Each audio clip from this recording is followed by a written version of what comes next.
Graça e paz. Eu sou o pastor José Henrique e aqui na Escola Dominical da Igreja Presbiteriana de Nova Aurora estamos estudando a revista Nossa Fé, da editora Cultura Cristã. Tema trimestral: Gente que deu glória a Deus. Lição 12. Coragem para morrer pelo Evangelho.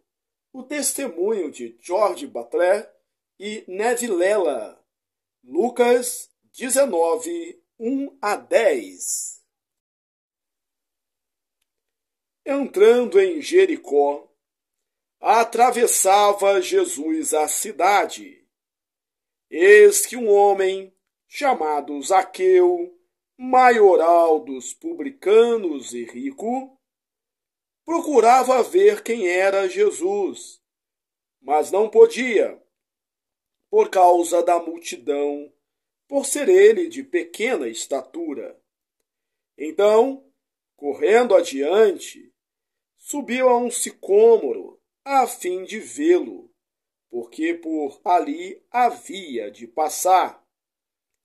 Quando Jesus chegou àquele lugar, olhando para cima, disse-lhe: Zaqueu, desce depressa, pois me convém ficar hoje em tua casa. Ele desceu a toda pressa e o recebeu com alegria. Todos os que viram isso murmuravam, dizendo que ele se hospedara com um homem pecador. Entre mentes, Zaqueu se levantou e disse ao Senhor: Senhor, resolvo dar aos pobres a metade dos meus bens, e se em alguma coisa tenho defraudado alguém, restituo 4 vezes mais. Então Jesus lhe disse: Hoje houve salvação nesta casa, pois que também este é filho de Abraão, porque o Filho do Homem veio buscar e salvar o perdido. Introdução. Introduzo este assunto trazendo à memória 2 personagens que marcaram nossa história, levando pessoas a Jesus em meio a hostilidades. Refiro-me ao Dr. George Butler e a Manuel Vilela, Vilela. George William Butler nasceu em Russellville, Geórgia, 12 de julho de 1854.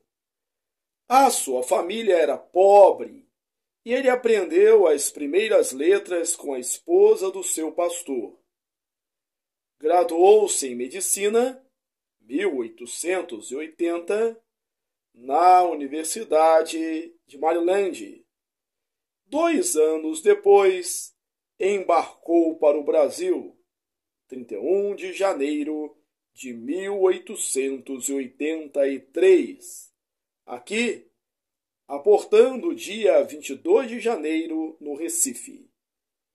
De volta à sua pátria para tratamento dos olhos, foi ordenado pelo presbitério de Maryland e casou-se com Mary Hannah Humper em 27 de abril de 1884. Em seguida, retornou para o campo missionário brasileiro. A família Butler seguiu para São Luís do Maranhão, onde realizou um trabalho primoroso que envolveu conversões e a construção da Igreja Presbiteriana de São Luís, inaugurada em 26 de julho de 1887.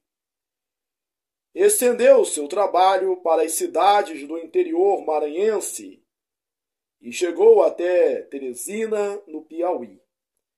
Além da pregação do Evangelho, o Dr. Butler também exerceu a medicina, atendendo comunidades carentes ribeirinhas.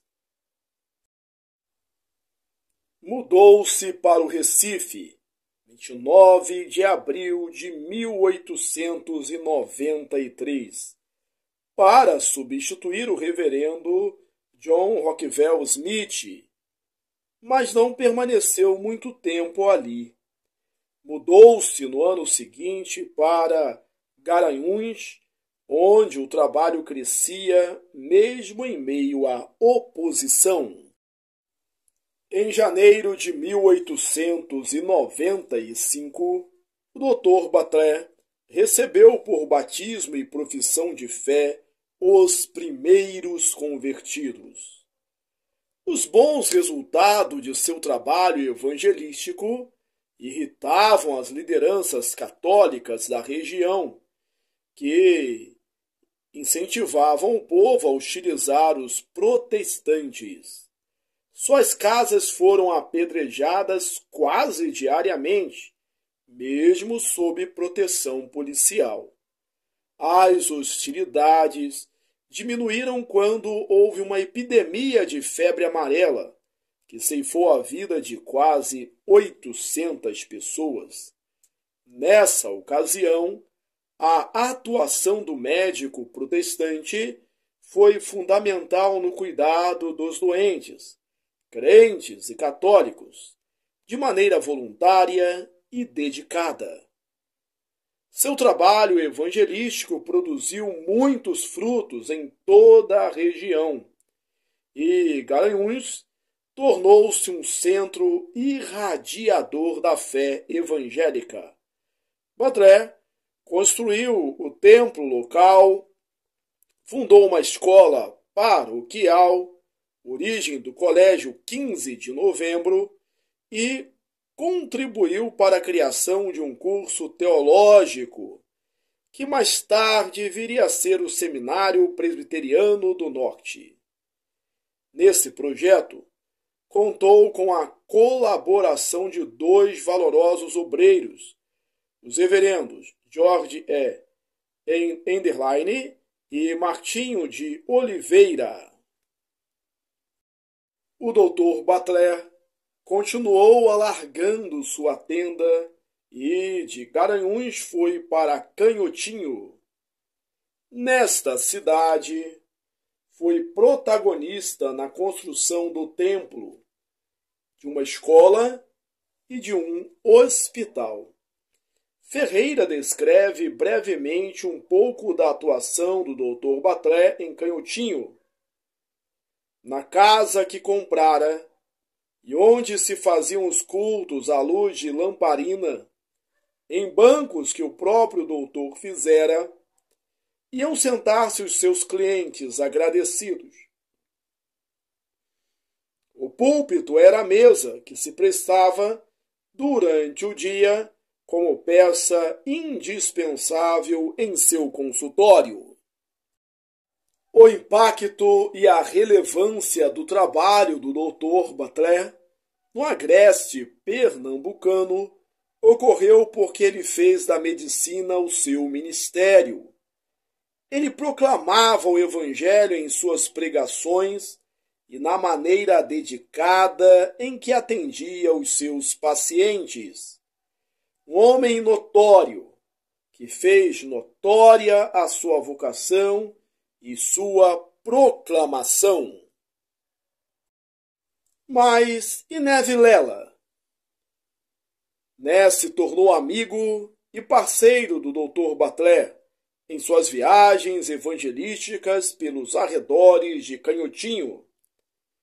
E foi justamente em uma dessas viagens que Né Vilela marcou a sua presença na história da Igreja. As perseguições eram intensas e requeriam cautela. A convite do coronel Joaquim Vitalino, o Dr. Butler, acompanhado de alguns irmãos, dentre eles Né Vilela, partiu para São Bento do Una. Na segunda-feira, dia 7 de fevereiro de 1898, o Dr. Butler atendeu as pessoas doentes, fez visitas e 2 pregações do Evangelho, sendo a última realizada às 2 horas da tarde, na casa do senhor Miguel Vilela. Mas a emboscada para tirar a vida do Dr. Butler estava armada. Enquanto montavam, foram surpreendidos pela agressão de um estafeta. Esse indivíduo tinha sido contratado para assassinar o Dr. Butler, que estava já sobre o seu cavalo quando tal chegou. Manuel Vilela, o último a montar, atirou-se entre o Dr. Butler e o seu assassino, que com um punhal o feriu com um tremendo rasgo no peito, matando-o instantaneamente. Dr. Butler, esquecendo-se do risco próprio, saltou do cavalo e pôs-se de joelhos junto ao amigo. Ele já estava morto, e o missionário, em prantos, levantou-se e exclamou: "Mata-me também! Satisfaz a tua sede de sangue! Não sou melhor do que o meu amigo, a quem tiraste a vida." Assim as histórias de George Butler e Manuel Correia Vilela se cruzaram e se completaram. Vilela foi um mártir cristão em solo brasileiro. Morreu por causa do Evangelho e deve ser reconhecido como um dos notáveis protestantes brasileiros.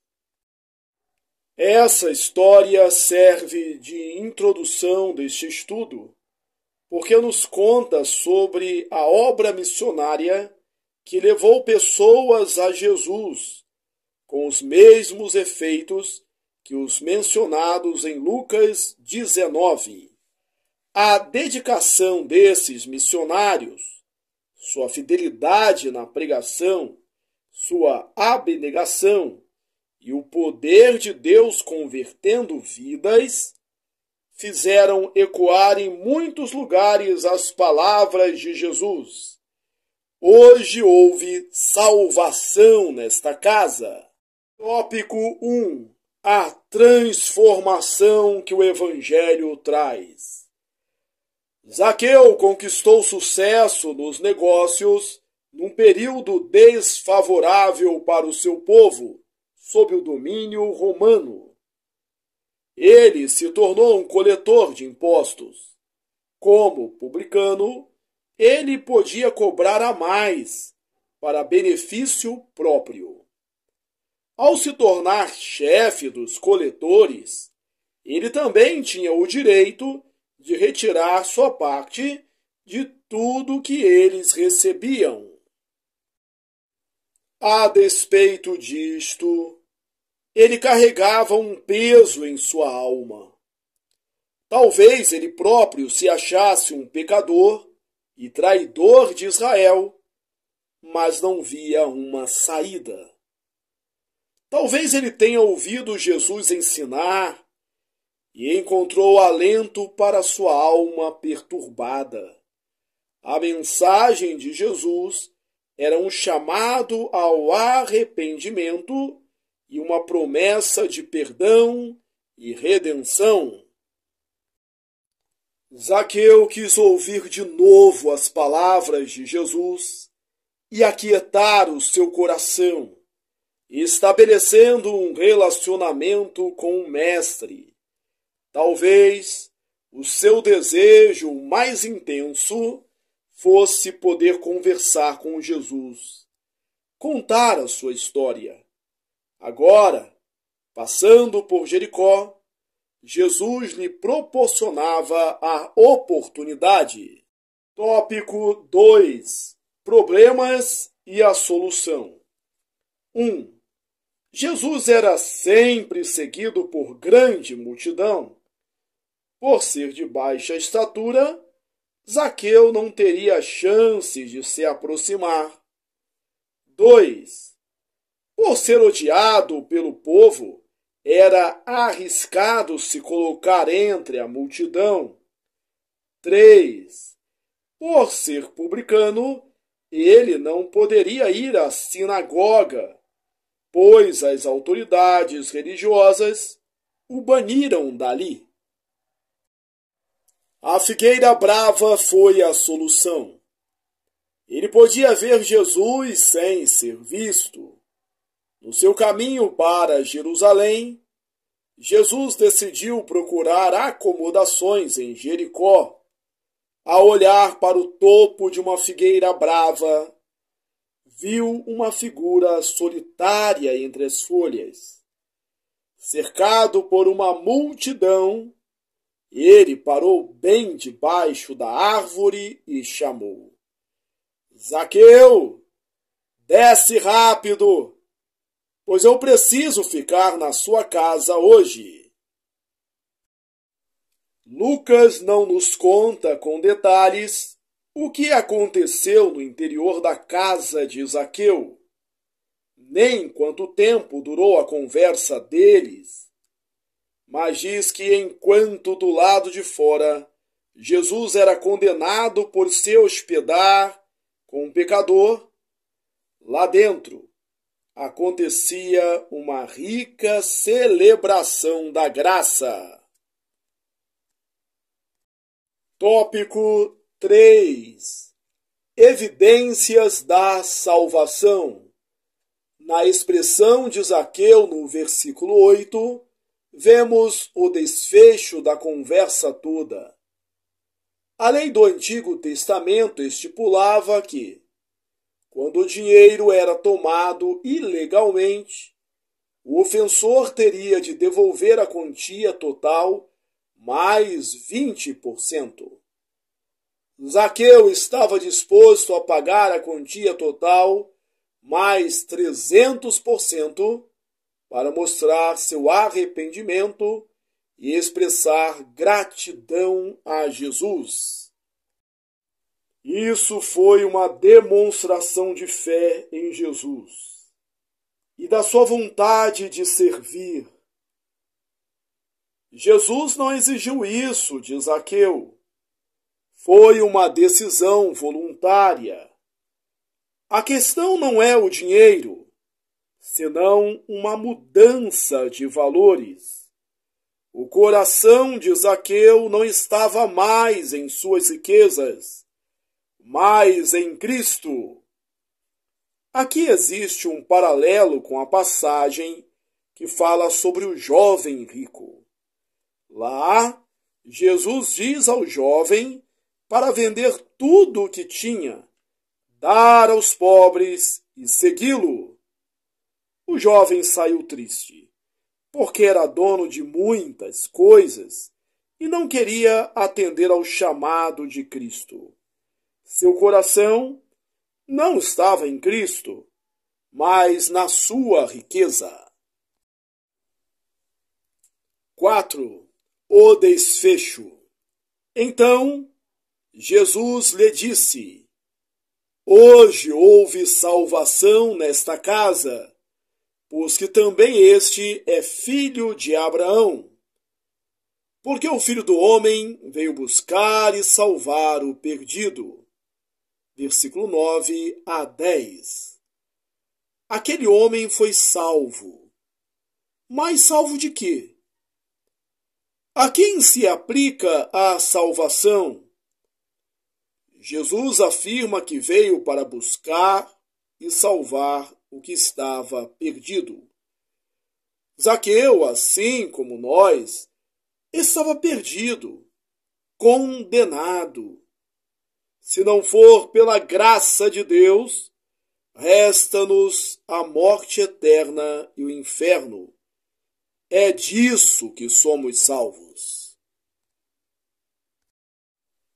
A salvação se aplica pela fé ao pecador que entende a sua condição, se arrepende dos seus pecados e dispõe a sua vida a servir a Cristo. Romanos 3, 9 a 26. Zaqueu havia entendido isso e a sua vida foi transformada. De renegado e famigerado traidor, a filho de Abraão. Conclusão: os missionários que desbravaram o Brasil, pregando o Evangelho nesta terra, certamente proporcionaram encontros como esse. O ministério do Dr. Butler, juntamente com todos os seus cooperadores, dentre eles Né Vilela, foi marcado por encontros que, pela apresentação do Evangelho, muitos pecadores foram transformados por Jesus Cristo. O legado deixado por George W. Butler pode ser aferido por relatos tais como esses. Na última semana, o Dr. Butler encanou o braço de um homem que ameaçava dar-lhe pontapé. O tal senhor ficou muito grato e disse-lhe que podia contá-lo entre os amigos. Foi um servo dedicado e incansável. Um relatório de 1896 atesta que no ano anterior o missionário fizera, em viagens evangelísticas, quase 7.000 quilômetros de trem, 500 quilômetros a cavalo, e prestara assistência médica a 1.500 pessoas. Ações como essas fizeram a sua fama. Júlio Andrade Ferreira encerra sua narrativa sobre ele desta maneira: se Garanhuns foi, como diz Jerônimo Queiroz, a Antioquia pernambucana, o Dr. Butler foi, no Brasil, o médico amado. A vida e o ministério destes evangelistas servem de inspiração para todos nós. Foram homens que viveram a fé que professavam. Pregaram com zelo e coragem o Evangelho de Jesus Cristo e enfrentaram, sob o poder de Deus, todas as perseguições que sofreram. Eles não somente deixaram um legado, mas glorificaram a Deus com o desprendimento de sua própria vida. Aplicação: tenha coragem para testemunhar do Evangelho da Graça, que conduz pessoas à salvação em Jesus Cristo. Concluímos aqui a leitura da lição 12, Coragem para morrer pelo Evangelho, o testemunho de George Butler e Né Vilela. Quero aproveitar essa oportunidade para convidá-lo a ler os meus livros. Você é o que você fala e você é o que você planeja. Um forte abraço, Deus te abençoe e até a próxima, se Deus quiser.